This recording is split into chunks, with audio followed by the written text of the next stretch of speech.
Khamzat Chimaev will go up against UFC legend Nate Diaz at UFC 279 this September. The fight will be Diaz's last bout with the promotion, as he seeks to explore other options in his fight career. And Russian-born Swede Chimaev has recently been talking about how he sees the fight playing out. Today, we're discussing Khamzat's prediction of an epic beatdown on Stockton's Diaz at UFC 279. Don't go anywhere. Let's jump straight in. What did Khamzat have to say? Appearing on Ariel Helwani's MMA Hour podcast earlier this week, Khamzat spoke of how he sees the matchup with Diaz playing out. As usual, he described how he would simply smash his opponent, whilst also referring to the younger Diaz brother as Skinny Boy. Borz mentioned how he was concerned that Diaz won't turn up for their fight, which will headline the event, but he's literally got nothing to worry about in this department, given the fact that Diaz has wanted out of the UFC for the better part of a year. Chimaev said, "I still don't believe that guy is going to come and show up. That Skinny Boy. We will see what's happening. I'm just waiting for the 10th of September. It doesn't matter who. If he wants to fight 185 pounds, then we can do that. Just show up. I can fight at 185 or 205 pounds. It doesn't matter." Chimaev did concede that Diaz is a legend of the game, but still doesn't believe he has the tools necessary to stop the Khamzat hype train. Currently 11-0,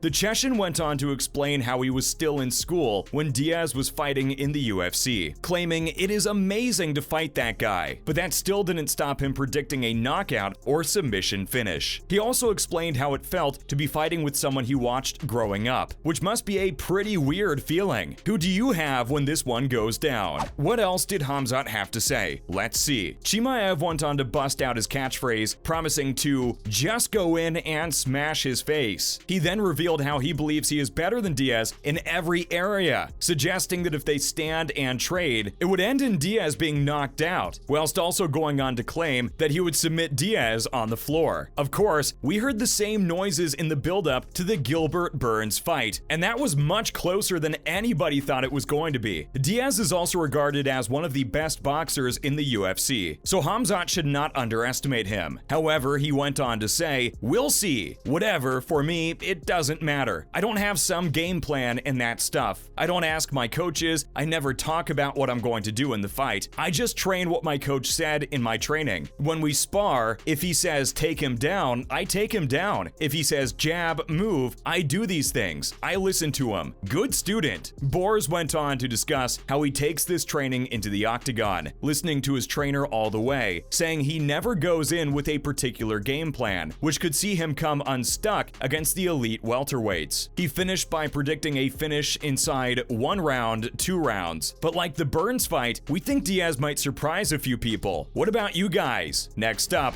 Dan Hardy has weighed in. Hardy also appeared on Helwani's The MMA Hour podcast earlier this week to discuss last week's UFC London action. However, having fought in the welterweight division himself back in the day, Helwani asked him how he thought the bout would go down, and his thoughts didn't portray the UFC in the greatest light. He referred to the booking as an assassination attempt, and went on to suggest that someone should start thinking about pressing charges. Hardy believes that the UFC have done Diaz dirty by booking him against one of the UFC's most feared fighters for his final bout, saying that it feels like a very, very cruel thing to do to someone that is a legitimate legend. Of course, a lot of people will agree with this assessment, and you only have to look at the recent Jim Miller versus Donald Cerrone bout as evidence of what Dana and his cronies have done to Diaz. Both of those legends were in the twilight of their careers, and Cerrone was given a relatively easy final bout, although Miller got the submission win, but the UFC have thrown Diaz in against a legitimate killer. Hardy went on to speak of how uncomfortable it made him to even think about it, before saying he hopes Diaz comes through the other side unscathed. Going on to explain how good jiu-jitsu is nullified by good wrestling, Hardy suggested that if it goes to the ground, Diaz gets nullified, and I think he gets beaten up horrendously from the top position. What do you guys think? Leon Edwards has also been talking about the UFC 279 matchup. Stay with us. England's Edwards has his own upcoming title fight at UFC 278 in August, but that hasn't stopped him from giving his thoughts on the following pay-per-view headliner. Many people have suggested that Diaz deserves better from the UFC, with Edwards echoing those sentiments. The pair fought last year, with Edwards comfortably winning the fight, but Diaz almost finished him in the last round before getting over the line. Whilst Leon says he believes Khamzat will get the job done, he also said he would love Nate to win the fight, saying, "He's done so much for the company, and I wish they gave him a veteran, a nice fight to bow out to." Edwards suggested the UFC shot callers had messed up, claiming they should have given him a better fight, but he did go on to say, "But I would love Nate to get it done. But as I said, if I'm a betting man, I'd probably go with Khamzat." He also spoke of how Diaz is a very likable character before wishing him all the best for the future. Khamzat has had his say on Gilbert Burns now. Stay with us. Now the dust has settled on April's epic bout between Chimaev and the Brazilian Burns. Khamzat has spoken about what he sees as a confusing situation. He has questioned why Burns was so proud about the fight as he ended up losing. He said, "When I win my fight, that last fight, it was a tough fight for me," before going on to talk about how he was perceived, saying, "Everyone was happy talking about he didn't finish that guy. The guy was number 2, one of the toughest guys. He almost won against UFC welterweight champion Kamaru Usman as well. Knocked him down almost. I didn't do my job, like how to do it. I didn't listen to my coach." However, Chimaev quickly turned on his opponent, claiming that he made him famous. I mean, Burns was number 2 in the division at the time, so that is quite the claim. He also claimed that before their bout, Burns was nothing, before saying he was angry he didn't finish the BJJ expert. Khamzat then said how he doesn't understand why some people lose, why they're happy, before again seeming to be a little put out that Gilbert got credit for the fight. I mean, Chimaev himself had claimed he was going to finish him, so he probably shouldn't be too surprised that people gave him credit. He also mentioned how nobody wants to hear from people who act humble, saying, "You don't make money like that. What do you guys think?" And finally, Khamzat has weighed in on Israel Adesanya. Stay tuned to hear all about it. After Israel Adesanya's latest dull effort against Jared Cannonier, he was roundly criticized for what many fans have again claimed was simply a boring performance. And UFC welterweight Khamzat Chimaev thinks he understands the problem. Adesanya will probably be next out against Alex Pereira, who many fancy to dethrone the middleweight king, but Khamzat has suggested he might have lost his hunger. Recently, on appearing on Helwani's MMA Hour, he said, "I don't know what happened with him last time. He fought better before. Now, maybe he's not that hungry, you know? He's driving like crazy cars and this stuff has a lot of money. It makes some people, they change. When you're hungry, you fight crazy like he did before. Now, I don't know. He just makes the points and wins the fights. It's boring." And many will agree with Khamzat's words. Henry Cejudo even suggested he's not a headline fighter anymore, which again is hard to disagree with. If Chimaev continues his recent tear up the welterweight rankings, there's no reason why one day he couldn't make the step up to middleweight. If this happens, he could actually come face to face with Adesanya, which would be one of the most highly anticipated fights ever. Do you agree with Chimaev? Who do you have if these two ever go to war? Let us know below. As always, thanks for dropping by today, and remember to tune in again next time when we'll be discussing all sorts of other cool bits and pieces. And why not do us a solid by liking and sharing today's video, whilst also subscribing to our channel. Bye guys!